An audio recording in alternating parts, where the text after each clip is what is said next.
بیوی حلال نہیں ہے. اللہ نے یہ نہیں کہا فوراً دی یا بعد میں دی, یہاں تو اللہ نے بتا دیا. دوسری جگہ اللہ نے بتا دیا کہ دینے کا صحیح طریقہ کیا ہے, اکٹھی مت دو, 3 مہینوں میں تقسیم کر کر کے دو. تو اس سے بتا دیا. اور وہاں سورہ طلاق میں اللہ نے یہ بھی بتا دیا کہ ہم تمہیں تقسیم کر کے دینے کا کیوں کہہ رہے ہیں, لا تدری لعل اللہ یحدث بعد ذلک امرا, ہو سکتا ہے طلاق دینے کے بعد تمہیں شرمندگی ہو, تو اکٹھی نہ نکالا کرو, ڈیوائڈ کر کے دیا کرو, اپنے لیے رجوع کا راستہ رکھو. کتنا واضح ہے کہ 3 کتنی ہوتی ہیں, 3 ہوتی ہیں. کتنی یعنی اللہ بتا رہے کہ میں تمہیں منع اس لیے کر رہا ہوں کہ رجوع کا راستہ ختم ہو جائے گا نا, اکٹھی منہ سے نکال دی تو. کتنی وضاحت کے ساتھ, لیکن پھر بھی اختلاف جس نے کرنا ہے وہ تو کر کے چھوڑے گا. اور کمال کی بات یہ کہ یہ قرآن سے ہٹتے بھی ہیں, اور جو ائمہ اربعہ 4 امام قرآن کو فالو کرتے ہیں نا, ان کو کہتے ہیں ان کو قرآن سمجھ میں نہیں آیا.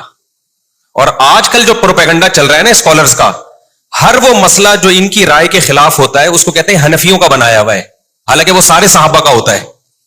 یہ جو خلا ہے نا کہ عورت کورٹ سے یک طرفہ خلا نہیں لے سکتی ہے, حنفیوں کا بنایا ہوا نہیں ہے, یہ قرآن کا بتایا ہوا, صحابہ, تابعین, 4 امام, حتیٰ کہ شیعہ سنی بھی اس میں داخل, شیعہ بھی اس میں داخل ہے. لیکن آج آپ کو ایسے اسکالرز مل رہے ہیں جو کہتے ہیں کہ نہیں, عورت کو خلا کا حق ہے, شوہر راضی ہو یا نہ ہو وہ کورٹ سے خلا لے سکتی ہے. قرآن کے بالکل خلاف ہے یہ. اور ابھی وفاقی شرعی عدالت نے بھی عدالت کے اس غلط فیصلے کو صحیح قرار دے دیا ہے. اس سے پتہ چلتا ہے وفاقی شرعی عدالت کے جج بھی کیا ہے, بالکل کیا چل رہے ہیں, فارغ. اتنا یعنی قرآن کے ساتھ کھیلا جا رہا ہے نا. ہم جو کہتے ہیں نا 4 اماموں کو, میرا ٹاپک نہیں ہے لیکن بار بار میں اس کو ریپیٹ کرتا ہوں, 4 اماموں کو فالو کرنا اس لیے نہیں, قرآن سے ہٹانے کے لیے, صحیح قرآن پہ لانے کے لیے, ورنہ اوٹ پٹانگ چلے گا. ایک بات کر کے میں آگے بیان کی طرف آتا ہوں. یہ لوگ جو کہتے ہیں نا, جو ابھی وفاقی شرعی عدالت نے بھی فیصلہ کیا نہیں عورت کو خلا کا رائٹ ہے, وہ کورٹ میں جا کے خلا لے سکتی ہے, یہ اتنا مضحکہ خیز فتویٰ ہے نا فیصلہ وفاقی شرعی عدالت کا, کہ جس نے ذرا بھی قرآن و حدیث کو پڑھا ہے نا, وہ اس فیصلے کو ایک لطیفہ سمجھے گا, بہترین لطیفہ ہے 15ویں صدی کا. اور ایک اسکالر نے تو اس کی تائید بھی کر دی ہے, یوٹیوب کے بڑے مشہور اسکالر ہیں, اور کہا یہ حنفیوں کے یہاں نہیں ہوتا خلا, باقی سب کے یہاں ہو جاتا ہے. یہ بھی نہیں پتا کہ بھائی سب کے یہاں نہیں ہوتا یہ خلا. لیکن کوئی پوچھنے والا نہیں ہے یار, پھینکے چلے جاؤ, جھوٹ بولتے چلے جاؤ, اس ملک میں کوئی پوچھنے والا نہیں ہے. لوگ نیچے کمنٹس کر رہے ہوتے ہیں واقعی یار یہ حنفی تو مقلد ہوتے ہیں. کبھی ہمارے پاس بیٹھو, ہمیں آپ کو پتا چلے گا انشاءاللہ اندھا مقلد کون ہے, اور حقیقت میں قرآن و سنت کا علم رکھنے والا اور حقیقت میں قرآن و سنت کو فالو کرنے والا کون ہے. کبھی بیٹھو تو پتا چلے نا. وہی ہے, وہ ابا نے پوچھا تھا نا بچے سے, یہ میں خلا والی بات رہنا جائے جو وفاقی شرعی عدالت نے کیا نا, میں اس کو بتاتا ہوں کتنا بڑا لطیفہ عدالت نے چھوڑا ہے, وفاقی شرعی عدالت نے. وہ میں بتاؤں گا قرآن سے کیسے کیا پتا چلتا ہے. یہ جو بیان کیا گیا نا, وہ ایک میں کہہ رہا ہوں کبھی ہمارے ساتھ بیٹھو تو پتا چلے. تو وہ میں اکثر سناتا ہوں نا, ابا نے بچے سے پوچھا علامہ اقبال کا پتا ہے کون ہے, بچے نے کہا پتا نہیں. قائد اعظم کا پتا ہے, پتا نہیں ابا. کبھی اسکول جاؤ تو پتا چلے نا, کم بہت کبھی اسکول جاؤ تو پتا چلے. بچے نے کہا وسیم کا پتا ہے. گھر میں آتے ہیں وسیم صاحب پتا ہے کون ہے, کہہ رہے نہیں. غفار کا پتا ہے, نہیں. گھر میں رہو تو پتا چلے نا, سمجھ رہے, گھر میں رہو تو. ابا اکثر گھروں سے شارٹ ہوتے ہیں نا, پان گٹکے میں, دوستوں میں, گٹر کے ٹکروں میں. تو ہمارے پاس بیٹھو تو ہم بتائیں گے انشاءاللہ کہ کون کس علم کس کے پاس ہے, اور منجن کون بیچ رہا ہے قرآن و سنت کے نام. میں جیو ٹی وی میں تھا, مجھ سے انٹرویو لے رہے تھے, وہ کہنے لگے کہ یہ 3 طلاق جو ہے امام حنیفہ کہتے ہیں حنفیوں کے یہاں 3 ہوتی ہیں, اہل حدیثوں کے یہاں. میں نے کہا حنفیوں نہیں, قرآن و سنت میں سب کے ہاں 3 ہوتی ہیں, اس لیے حنفیوں کے یہاں بھی کتنی ہوتی ہیں, 3 ہی ہوتی ہیں, اس لیے ہوتی ہیں.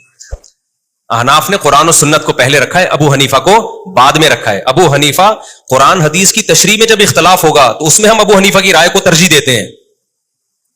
جو قرآن حدیث نے وضاحت سے بیان کر دیا اس میں تو کسی کی رائے نہیں ہے, اس میں تو ڈائریکٹ قرآن و سنت ہے. جہاں ایکسپلین کرنے میں اختلاف ہوگا پھر تو کسی کی رائے کو لینا ہے نا, تو پھر اپنی رائے کو لینے کے بجائے کسی مجتہد کی رائے کو لیا جائے, نہ کہ آج کل کے اسکالرز کی رائے کو لیا جائے. تو یہ بہت جاندار بات ہے یہ. تو میں وہ بتا رہا تھا یہ وفاقی شرعی عدالت نے جو لطیفہ چھوڑا ہے کتنا بڑا, اور یہ جنرل مشرف نے زیادتی کی ہے, کیونکہ پاکستان میں آئین کے لحاظ سے نا قرآن و سنت کی بالادستی ہے. پاکستان کا لا بڑا خاندانی ہے, بڑا, کسی کنٹری کا ایسا لا نہیں ہے. کہ سب سے پہلی شق حاکم اعلی اللہ ہے، یہاں سے سیکولرزم اور لبرلزم کی ایسی کی تیسی ہو گئی. یہ بڑی تبھی تو ہمیں ملک سے محبت ہے یار، جیسا مرضی ہے. لا کیا ہے؟ آئین بڑا خاندانی ہے. یہاں سیکولر ریاست کا تصور ہی ختم کر دیا. حاکم اعلی کون ہے؟ اللہ. پاکستان میں چلے گی کس کی؟ اللہ کی. اور پھر اسی میں شق ہے قرآن و سنت کے اگینسٹ کوئی لا نہیں چلے گا. اب ظالم حکمران ہمارے کرتے کیا ہیں؟ وہ پابند ہیں، ہاتھ پاؤں کٹ گئے ان کے. تو وہ کیا کرتے ہیں؟ اگر ملک میں یہ نافذ ہوتا نا کہ چاروں اماموں کی جو تشریح، قرآن و سنت کی تشریح میں جب اختلاف ہوگا تو فقہ حنفی کو یا فقہ شافعی کو فالو کیا جائے گا، تو تحریف کا دروازہ بند ہو جاتا. لیکن اس کو مبہم رکھ دیا نا، تو جو آتا ہے نا، جو بھی آتا ہے وہ قرآن و اپنی جو تشریح ہوتی ہے نا قرآن و سنت کے کھاتے میں ڈال کے اس کو قانون کا حصہ بنا دیتا ہے. اب پاکستان میں چونکہ یہ قانون تھا کہ قرآن و سنت کے اگینسٹ کوئی قانون نہیں چلے گا، ہمیں قرآن و سنت میں کہیں بھی نظر نہیں آیا کہ عورت کے پاس ڈیورس کا حق ہے، وہ عدالت سے یک طرفہ خلا لے سکتی ہے. لہذا بلکہ انگریز کے دور میں بھی ایسا نہیں ہوا. انگریز نے بھی کہا کہ مسلمانوں کے جو خاندانی اور فیملی لاز ہیں وہ انہی کے مذہب کے مطابق ہوں گے. لہذا بر صغیر میں 200 سال انگریز نے حکومت کی ہے، مگر طلاق کے قانون کو انگریز نے نہیں چھیڑا. گورے کی کورٹ میں جب عورت جاتی تھی اس کو خلا نہیں ملتا تھا. سمجھ رہے کہ نہیں سمجھ رہے؟ خلا نہیں ملتا تھا اس کو. تمہارا مذہب یہ کہتا ہے. وہ ثابت کر دے شوہر نے 3 طلاقیں دی، اس کو ڈگری مل جاتی تھی. یہی لا چلا آ رہا تھا پاکستان میں بھی. جس لا کو گورے نے چینج نہیں کیا اس کو جنرل مشرف نے آ کے بولو چینج کر دیا. اب جنرل مشرف پابند تھا کہ قرآن و سنت کے اگینسٹ کوئی قانون نہیں بنے گا. اب قرآن میں جو خلا ہے وہ یہ والا خلا نہیں ہے جو آج کل مارکیٹ میں چل رہا ہے. تو اس نے کیا کیا؟ اس خلا پہ قرآن و سنت کا لیبل لگوا دیا. کیونکہ جو چمچے بیٹھے ہوئے ہوتے ہیں نا مذہبی اسکالرز میں، جو حکومت کے چمچے ہوتے ہیں جنہوں نے حکومت کی ہر غلط بات کو ٹھیک کرنا ہوتا ہے، وہ ہر ملک میں ہول سیل کے حساب سے ہوتے ہیں. یہاں نہیں مل رہے ہوتے تو دوسرے ملک سے کوئی چمچا منگوا لیتے ہیں. فلاں سے فتوا منگوا لیا تو ایسے اسکالرز آپ کو مل جائیں گے. اسکالر تو آپ کو سود کے حلال ہونے والے بھی موجود ہیں دنیا میں. ایسے بہت سے اسکالر ہیں جو کہتے ہیں یہ سود وہ سود ہی نہیں ہے جو حرام تھا، یہ تو دوسرا سود ہے. نبی صلی اللہ علیہ وسلم نے فرمایا قرب قیامت میں لوگ شراب کا نام چینج کر کے حلال کر لیں گے. صحیح ہے نا؟ کیا مطلب؟ تحریفات کا دروازہ کھلے گا. چیزوں کے نام چینج کرتے رہیں گے، چیز وہی ہوگی. تو آپ سمجھو بات کو کہ جو وفاقی شرعی عدالت نے فیصلہ کیا ہے نا کہ عورت بھی خلا لے سکتی ہے، یک طرفہ خلا، یہ اتنا بڑا لطیفہ ہے کہ اس سے تو طلاق کے جتنے احکام تھے نا جو قرآن بیان کر رہے سب کی دھجیاں اڑ گئی. قرآن کیا کہتا ہے؟ وَبُعُولَتُهُنَّ أَحَقُّ بِرَدِّهِنَّ فِي ذَلِكَ إِنْ أَرَادُوا إِصْلَاحًا. مرد نے اگر ایک طلاق دی ہے، اللہ کہتے ہیں ابھی بھی مرد کے پاس حق ہے کہ وہ بیوی کو روک سکتا ہے جب تک دوسری اور تیسری نہیں دے دیتا. قرآن کہہ رہا ہے نا. لیکن اگر آپ عورت کو کہتے ہیں عدالت جا کے خلا کی ڈگری لے سکتی ہے، اس آیت کا کوئی مطلب بنا؟ پھر نہیں آئی میرا خیال. بلکہ اس کا تو مطلب یہ ہوا کہ اللہ تو کہہ رہا ہے 1 اور 2 طلاق کے بعد بھی روک سکتا ہے، عدالت تو کہہ رہی ہے 1 طلاق بھی نہیں دی پھر بھی نہیں روک سکتا. نہیں آئی بات میرا خیال ہے. آپ لوگ کی سمجھ میں نہیں. یہ میں جملہ اتنا دہراتا ہوں نا، نہیں آئی تو نیچے کمنٹس لکھا ہوتا ہے یہ جملہ کم دہرایا کریں، اس لیے میں کوشش کرتا ہوں زبان پہ کنٹرول کروں. آ رہی ہے سب بات سمجھ میں الحمدللہ.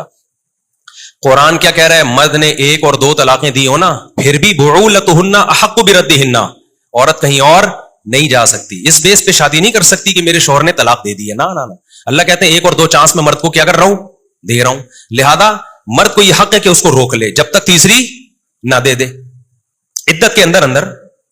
اور وفاقی شرعی عدالت نے کیا کہا ہے کہ جناب عورت جب چاہے منہ اٹھا کے کورٹ سے خلا لے سکتی ہے. یعنی مرد طلاق دیے بغیر بھی عورت کو نہیں روک سکتا. تو یار تم نے تو عورت کے اختیارات مرد سے بھی زیادہ بڑھا دیے.